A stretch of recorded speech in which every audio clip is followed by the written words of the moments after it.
Tahukah kalian di mana Bung Karno dan Bung Hatta membacakan teks proklamasi kemerdekaan Indonesia 17 Agustus 1945? Jawabannya, di teras depan rumahnya di Jalan Pegangsaan Timur nomor 56, Jakarta. Rumah pembacaan teks naskah proklamasi yang kini dikenal dengan Rumah Proklamasi memiliki jasa yang besar dalam kemerdekaan Indonesia. Mungkin banyak yang tidak tahu sejarah kepemilikan rumah ketika naskah proklamasi kemerdekaan RI dibacakan.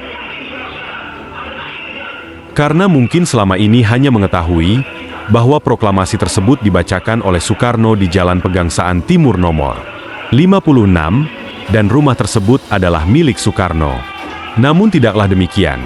Rumah yang menjadi saksi bisu dibacakannya teks proklamasi tersebut adalah milik keluarga saudagar keturunan Arab bernama Faraj bin Said bin Awad Martak atau dikenal sebagai Faraj Martak. Indonesia terdiri dari banyak budaya, bahasa, adat istiadat, agama. Jadi atas dasar apa kita bisa menyatukan mereka dalam satu nation? Sebagai pengusaha yang sukses dan jiwa nasionalismenya yang tinggi, Faraj membantu dalam mewujudkan kedaulatan dan kemerdekaan Republik Indonesia. Salah satunya dengan memberikan rumahnya di Pegangsaan Timur nomor 56 cuma-cuma kepada pemerintah. Pak Amit, sebenarnya kan kalau bicara mengenai Rumah Proklamasi 56 ini kan, ini kejadian di saat tahun 1945 apa 50 lah kurang lebih gitulah. Nah, di mana dibacakannya Fakta Proklamasi di gedung Proklamasi 56 saat itu adalah Pegangsaan Timur.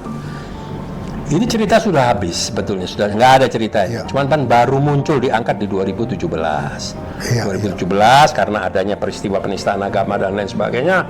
Nah, disitulah umat Islam atau mungkin teman-teman ini sekedar ingin menunjukkan bahwa banyak peran-peran orang lain ini, bukan hanya yang sekarang saja yang punya peran, tapi sejarah-sejarah orang tua-tua dulu nih banyaklah yang bersejarah kepada negara dan bangsa. Maka itulah diangkat, yang akhirnya satu sama lain memberikan penjelasan dan satu sama lain akhirnya mulai muncul ini pemutarbalikan sejarah, mengkonter dan lain sebagainya. Buat kami keluarga Martak ya, khususnya ya keluarga Farid paman saya, itu nggak memikirkan hal-hal ini.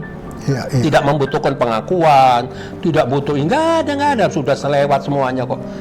Kita kan memberikan sesuatu itu kalau bisa tangan kanan memberi, tangan kiri tidak terlihat atau tidak tahu. Jadi sudah ikhlas begitu ya sudah, karena saat itu negara sedang mau menghadapi proses kemerdekaan, Fakta Proklamasi akan dibacakan, Bung Karno sedang di pengasingan, sedang sakit-sakitnya, dikunjungi sama paman saya, almarhum Pak Farid, bahkan dibawakan obat, dibawakan madu.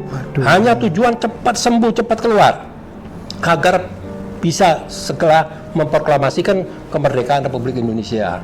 Dan alhamdulillah berhasil. Akhirnya karena saat itu proses itu harus berjalan, paman saya berpikir, masa sih negara sebesar ini akan merdeka, yang akan menjadikan satu catatan sejarah diumumkan kemerdekaannya di pinggir jalan. Naif sekali nantinya kan. Maka itulah berunding dengan keluarganya, konon ceritanya begitu, saya nggak tahu persisnya. Berunding dengan keluarganya karena itu rumah tempat tinggal katanya, menyetujui. Akhirnya di Jalan Proklamasi 56, disitulah Fakta Proklamasi dibacakan. Gitu kan. Benar, iya. Jadi ada surat-surat dari negara bukti pemberian itu kan? Ada 2 surat pernyataan terima kasih.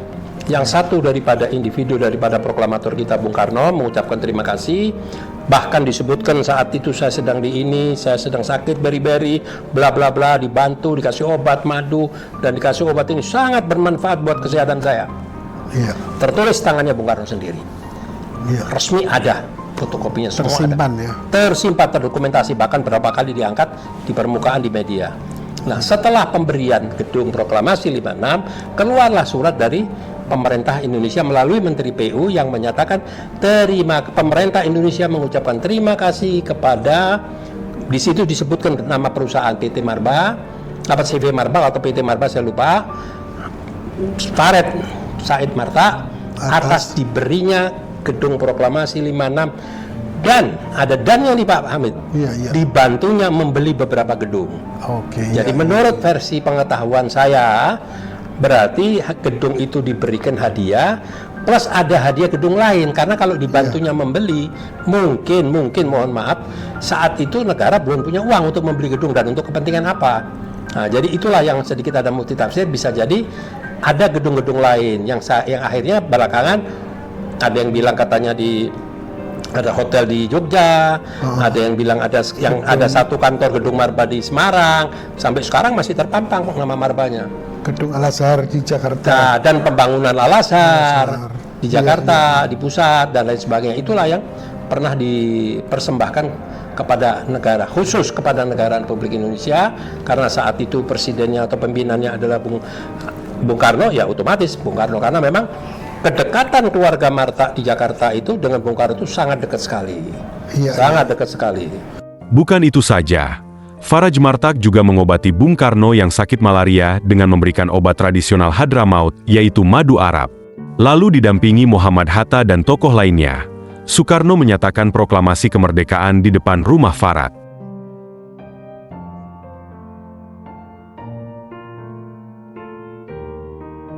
Setelah dihibahkan, rumah tersebut sempat menjadi tempat tinggal bagi Bung Karno. Namun sejak tahun 1962, bangunan itu diratakan dan dibangun sebuah gedung alur atau gedung pola. Kini bangunan tersebut dikenal sebagai Monumen Tugu Proklamasi. Sejak saat itulah, Jalan Pegangsaan Timur berganti nama menjadi Jalan Proklamasi. Cerita mengenai Faraj bin Said Awad Martak ini didukung adanya surat yang mengatasnamakan Kementerian Pekerjaan Umum dan Perhubungan Republik Indonesia Insinyur H.M. Sitompul tertanggal 14 Agustus 1950. Dalam surat itu menyatakan pemerintah Indonesia menyampaikan ucapan terima kasih dan penghargaan kepada Faraj bin Said Awad Martak karena telah membantu Indonesia membeli beberapa gedung di Jakarta, salah satunya Jalan Pegangsaan Timur 56.